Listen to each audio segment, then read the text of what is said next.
और इसी बात का बड़ा आदमी कौन है? उसके घर कोई आता ही नहीं है। सुबह बाई घंटी बजाती है, शाम को दूध वाला, बीच में कोई आता ही नहीं है। मेरे पिताजी मेरे घर आते हैं तो वो लोगों से कहते हैं, बड़े खुश होते हैं, कहते हैं यार ये आदमी ठीक है, इसके यहाँ 10 आदमी चाय पीते हैं, 20 आदमी खाना खाते हैं, 5 आदमी सोते रहते हैं, ये ठीक है। मैं जोशी जी से असहमत हूं जो कह रहे हैं कि पहले शिक्षा लाइए।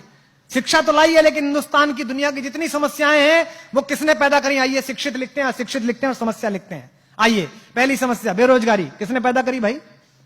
शिक्षित लोगों ने क्या शिक्षित लोगों ने? शिक्षित लोगों ने। गांव में सबके पास रोजगार था, गांव में सब लोगों के पास कुछ ना कुछ काम था। लकड़ी वाले के पास लकड़ी का काम था, जूते वाले के पास जूते का काम था, लोहे वाले के पास लोहे का काम था। सब एक दूसरे को भोजन दे रहे थे, सब एक दूसरे को अन्न दे रहे थे, सबका काम चल रहा था। आपने सुना गांव में कोई भूखा मर गया? नहीं मरा। ये शिक्षित लोगों ने पैदा की। प्रदूषण किसने पैदा किया? गांव में प्रदूषण देखा कभी? किसने पैदा किया? शिक्षित लोगों ने। इससे क्या तय होता है कि शिक्षा आपको कार दे सकती है, लेकिन लर्निंग आपको संस्कार दे सकती है। आपको तय करना है कि बिना संस्कार की कार लेनी है कि संस्कार सहित कार लेनी है। अधिकतम पूरी लड़ाई बिना संस्कार की कार लेने की है। यही कारण है कि हमने इस जीवन को कष्ट का साधन बना दिया है। दूध में यूरिया मिलाया जा रहा है। जो यूरिया मिला रहा है उसको शर्म लिहाज नहीं है कि किसी की किडनी में जाएगा तो किसी का पति, किसी का बेटा, किसी का सुहाग, किसी की राखी सुनी हो जाएगी। उसके खुद के घर में भी बेटी है, उसके खुद के घर में भी पुत्र है। वो सोच के देखे कि मेरे पुत्र को अगर ये यूरिया किडनी फेल कर दे और मेरा बेटा मर जाए तो कैसा लगे। नहीं, वो सोच ही नहीं रहा। उसको लगता है 1000 रुपए फालतू मिलने, थोड़ा सा यूरिया मिला दो। सब्जी वाला यही कर रहा है आपके साथ, अफसर आपके साथ यही कर रहा है, सरकारें आपके साथ यही कर रही हैं, नेता आपके साथ यही कर रहे हैं, क्योंकि हमने इस पूरे प्रोसेस को लर्निंग का बनाया ही नहीं है।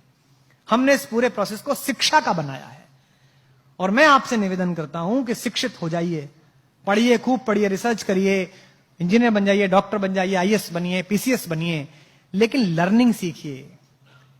कोई नासा नहीं गए थे वो गांव के लोग जो गौरैया को धूल में लेटते हुए बता देते थे कि आज पछुआ के साथ बादल आएंगे। उसने अनुभव से ये जाना था। तो इसका मतलब कुछ ज्ञान ऐसे हैं जो अनुभव से ही आते हैं। महिलाएं बैठी हैं, मातृशक्ति बैठी हैं, मातृशक्ति इस नगर का प्रतिनिधित्व करती हैं। लोग कहते हैं ना बच्चा पैदा हुआ, बच्चा पैदा नहीं हुआ, बच्चे के साथ एक और चीज पैदा हुई, मां पैदा हुई। उससे पहले वो भाभी थी, बेटी थी, बहन थी, मां नहीं थी। अब वो मां पैदा हुई है। मेरी पत्नी मेरी बेटी को डांटते हुए अक्सर कहती है, तू बनेगी ना मां तब पूछूंगी तुझसे।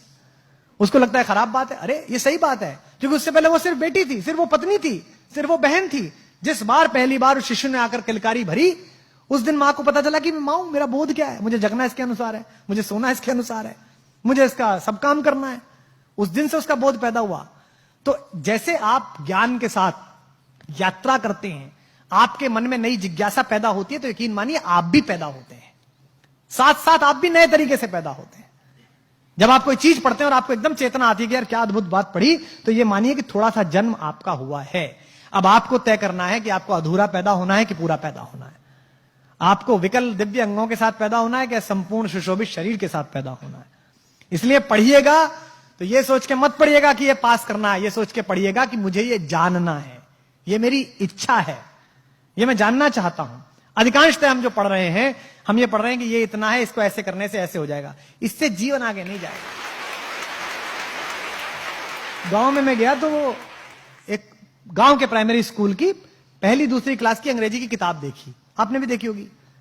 उसमें लिखा हुआ था जी फॉर जेंटलमैन। तो सामने कुछ चीजें बनी रहती है ना, अम्ब्रेला बना हुआ है ना, बना रहता है सब। बी फॉर बैलून, तो बैलून बना हुआ है। तो जी फॉर गर्ल एंड जेंटलमैन, तो एक लड़की बनी हुई और जेंटलमैन के नाम पर सूट पहने हुए एक आदमी बैठा हुआ, मतलब खड़ा हुआ, यानी कि जेंटलमैन है। जिसने सूट पहना वो जेंटलमैन है। तो गांव के उस बच्चे को यह लगता होगा कि ये जो धोती कुर्ते में मेरा बाप है,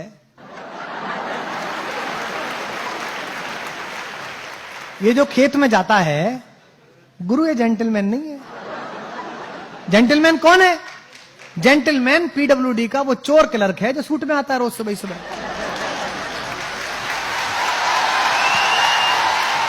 यही तो हुआ। तो जेंटलमैन की परिभाषा क्या बनाई आपने? वस्त्र से बना दिया। आपने बच्चे के दिमाग में आरोपित कर दिया भाव कि जेंटलमैन होना मतलब कपड़े ऐसे पहनना। हमारी भी ब्रांड की टीम लोग कहते हैं कि ये क्या पहन लेते हो आप, आज ही कह रहा था ये क्या पहन लिया। मैंने कहा मेरी कमीज सुनेंगे कि मुझे सुनेंगे?